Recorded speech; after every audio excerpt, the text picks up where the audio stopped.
ಕೂಡ ನಮ್ಮನ್ನು ಕೇಳೋರು ಯಾರೂ ಇಲ್ಲ ಅನ್ನುವಂಥ ಅಷ್ಟು ಧೈರ್ಯದಲ್ಲಿ ಅವರು ನಿರ್ಮಾಣ ಮಾಡಿದ್ದಾರೆ ಅಂದರೆ ಇದ್ರ ಹಿಂದೆ ಅಧಿಕಾರಿಗಳೇ ಇರೋದು ಅಂತ ಹೇಳಿ ಸರ್. ಅಲ್ಲ, ಅದರಲ್ಲೇನು ಎರಡನೇ ಡೌಟ್ ಇಲ್ಲ. ಅಧಿಕಾರಿಗಳು ಇದಕ್ಕೆ ಪರ್ಮಿಷನ್ ಕೊಡಲಿಲ್ಲ ಅಂದ ಪಕ್ಷದಲ್ಲಿ ಅವ್ರಿಗೆ ಬಿಲ್ಡಿಂಗ್ ಕಟ್ಟೋಕ್ಕಾಗ್ತಿರಲಿಲ್ಲ.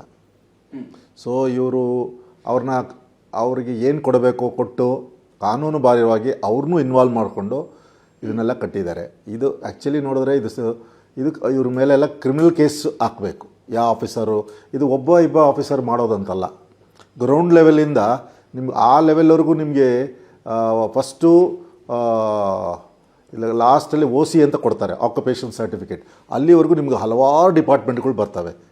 ತಹಸೀಲ್ದಾರ್ ಇರ್ಬೋದು, ರೆವಿನ್ಯೂ ಇನ್ಸ್ಪೆಕ್ಟರ್ ಇರ್ಬೋದು, ನಿಮ್ಮ ಟೌನ್ ಪ್ಲ್ಯಾನಿಂಗ್ ಅವ್ರು ಇರ್ಬೋದು, ವಾರ್ಡ್ ಇಂಜಿನಿಯರ್ ಇರ್ಬೋದು, ಮತ್ತು GBA ಕಮಿಷನರ್ ಇರ್ಬೋದು.